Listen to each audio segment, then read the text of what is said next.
Feeling confident prospects for Brisbane? Yeah, I've ticked every box so far this week. The side's obviously been a troublesome area for me, in the past. So sort of you can lean on the side of caution, I guess, a little bit, but it's very minor compared to the last few I've had.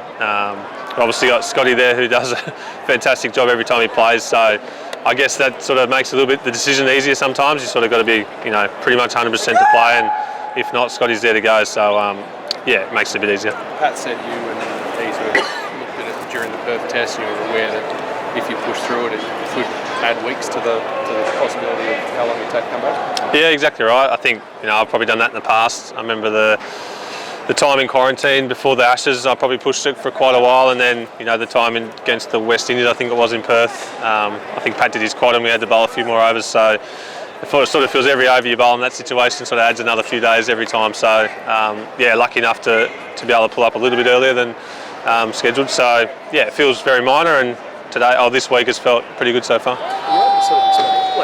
What it is? How does it actually work? Sorry? How does it work?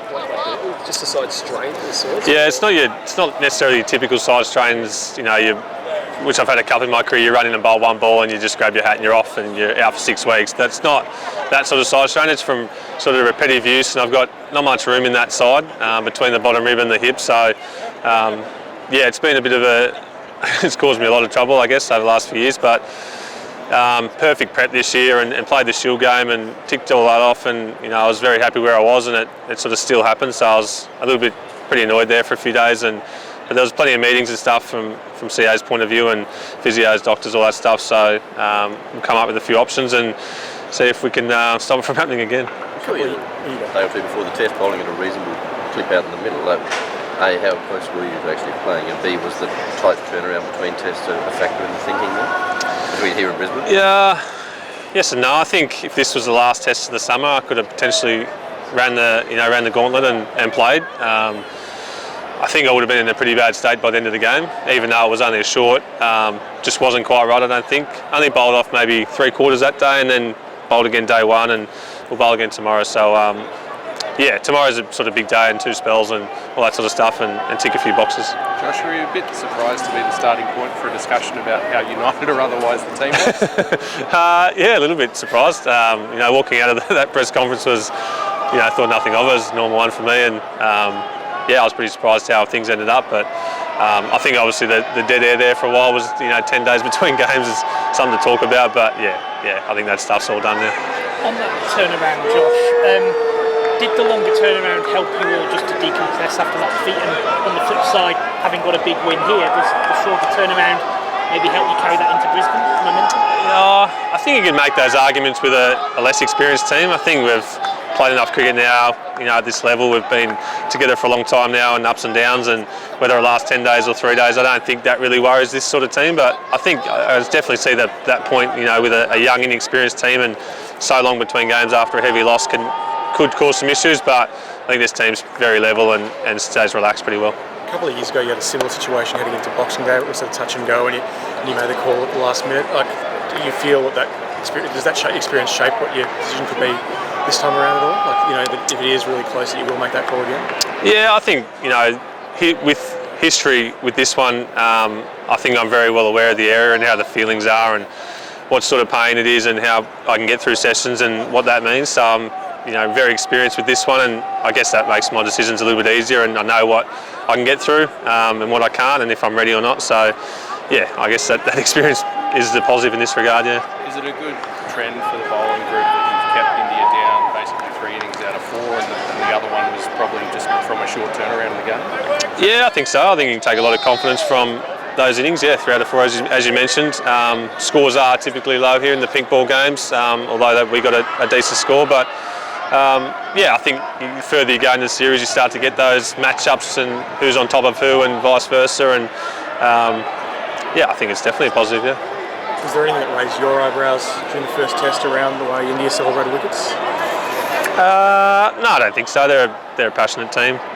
We've played with and against them for a long time now, and you see it in full flight in the IPL. The crowds just love that sort of stuff. So, seen it all before. Perhaps a surprise that they sucked in Brisbane last year. Does it pose any differences sort of going from here to Brisbane? In terms of quite well. This is a venue. Like I think.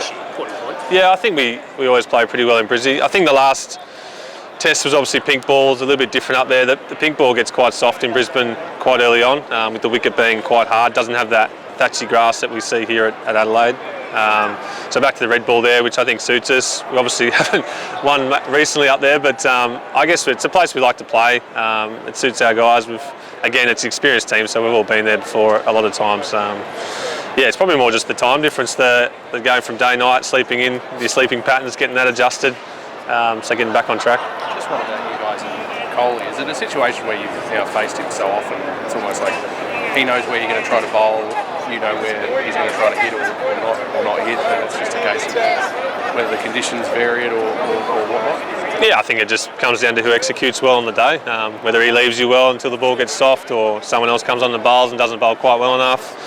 I think there's a lot of matchups like that throughout international cricket. We've played each other so much.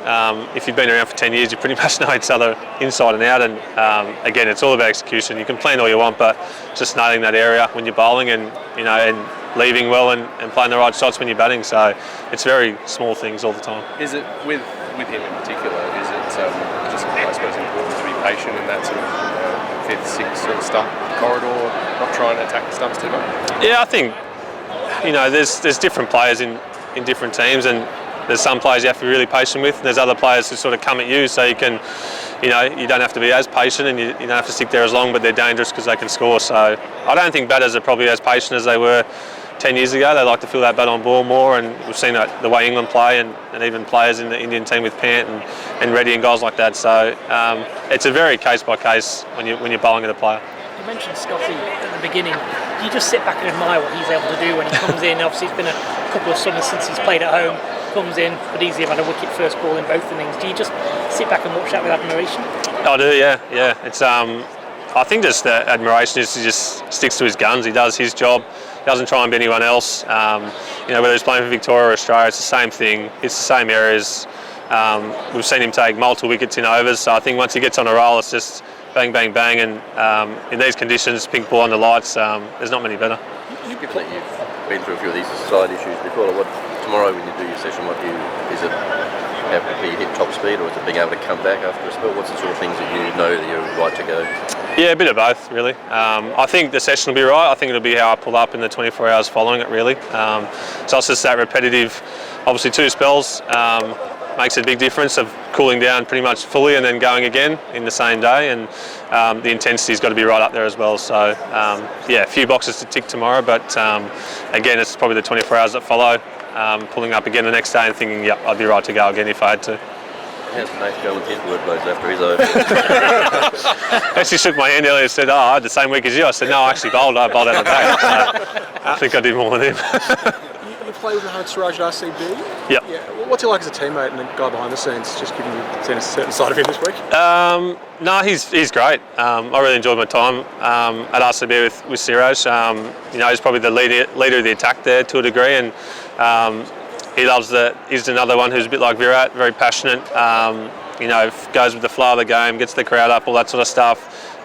Bowled some serious spells in the IPL in the last few years for sure. So he's just a good character, I think, and it's good to see sometimes. With this, I was just going to say, with the side, can you play golf with it? I think I'm booked in tomorrow, so hopefully pending on the session tomorrow, I'll get through that and then get some time on the legs walking 18. So full day of Test cricket.